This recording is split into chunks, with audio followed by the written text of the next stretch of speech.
This is OwlUp, where learning happens in minutes, not hours. For a deeper journey, explore all our courses at owlup.co. Now, let's dive in.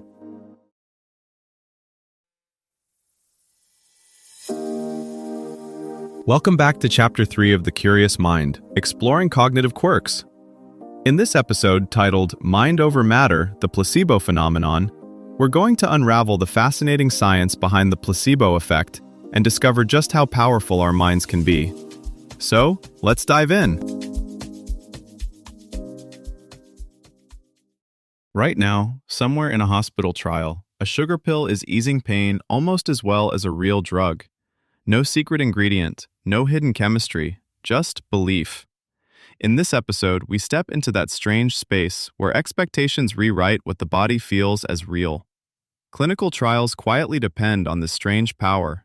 To prove a new painkiller or antidepressant works, it first has to beat nothing. Or rather, it has to outperform people getting a convincing something that contains no active drug. That's how seriously medicine takes this effect. Every modern treatment must clear the placebo bar. But outside trials, this isn't just a curiosity, it's shaping real decisions. Surgeons debating whether to operate on arthritic knees, psychiatrists choosing between pills and therapy, even neurologists treating Parkinson's are forced to ask, how much of what we see is chemistry from the drug, and how much is chemistry the brain is already willing to provide? Suddenly, hospital routines start to look less like neutral procedures and more like carefully staged performances. White coats, complex machines, clinical language, all potential amplifiers of what the body can do for itself. Yet here's where it gets even stranger. Placebos can work even when people are told, clearly, this is a placebo. In irritable bowel syndrome studies, patients swallowed pills labeled as such and still reported real relief. Parkinson's patients, wired up in scanners, showed surges of dopamine from an injection they knew was inert. The story isn't gullibility, it's responsiveness. Clinical rituals, tone of voice, the confidence of a doctor, even the color and shape of a pill all act like subtle settings on the system, nudging symptoms up or down in ways we can now measure. A useful way to see what's going on is to follow the money, not in the healthcare system, but inside the body. When someone in pain agrees to a treatment, the brain doesn't just passively wait to see what happens, it starts investing resources. Within seconds to minutes, pain circuits in the spinal cord can be dialed down, stress hormones recalibrated, and immune messengers adjusted. These are not subtle effects at the edges of perception. Blood tests, spinal taps, and brain scans all pick up shifts triggered by nothing more than the expectation of care. That internal spending is surprisingly specific. In pain studies, blocking endorphin receptors with naloxone can erase placebo pain relief, as if you'd turned off a tap. In Parkinson's, the same inert injection can flood movement-related regions with dopamine on one day and do almost nothing on another, depending on how likely the person thinks it is that they're getting an active dose. The nervous system is not simply turning up hope, it's running a probability calculation and then placing biochemical bets. Context can change the size of those bets in dramatic ways. A sham knee operation, with real incisions but no actual repair, didn't just make people feel better, it matched genuine surgery in restoring function, enough that walking tests and follow-ups force surgeons to reconsider when cutting is justified.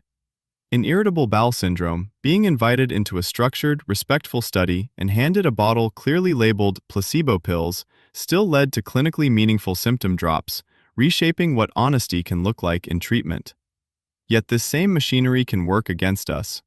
Talk up every possible side effect of a medication in a grim, mechanical way, and rates of headache, nausea, even perceived heartbeat irregularities climb, sometimes in people taking only inert capsules.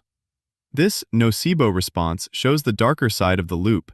Expectations of harm recruit the very pathways that amplify pain, anxiety, or discomfort. All of this forces an uncomfortable question for modern medicine. If procedures, words, and symbols can shift biology this much, where exactly does the real treatment begin and end, and who is truly in charge of it? Consider how differently people react to the same treatment in everyday life. Two runners drink identical sports drinks before a race. One has been told it's a cutting-edge performance formula, the other that it's just flavored water.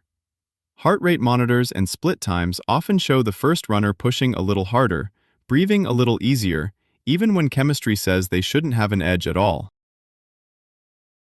Companies quietly lean on similar dynamics. In migraine trials, for example, branded tablets in glossy boxes often outperform identical generics in plain packaging. The molecule is the same. What changes is the story wrapped around it, and symptom scores follow the story. In Parkinson's clinics, a patient offered a high chance of getting an active treatment will sometimes show smoother movements than on a low-chance day, even with the same injection. It isn't that people fake outcomes, it's that their nervous system updates its internal odds and reallocates effort accordingly, like software shifting more processing power to a task it now treats as important. If mind-driven chemistry is this potent, medicine's future may look oddly like software updates. VR headsets might patch pain pathways, apps could drip feed encouraging feedback that quietly shifts symptoms, and genomic tests may flag who responds best. But there's a social risk. If only the well-resourced get finely tuned expectation-based care, we've upgraded biology while downgrading fairness, and trust may become the scarcest drug of all. Maybe the real frontier isn't inventing new molecules, but learning to program this response more wisely, like updating an operating system without breaking what already runs. Your challenge this week: notice when symptoms ease right after reassurance or routine, and treat that shift not as a fluke, but as data about how trainable your biology might be. This was OwlUp, your daily step forward. This series continues with more chapters on OwlUp.co. Visit OwlUp.co to access the complete course and continue your learning journey. See you there!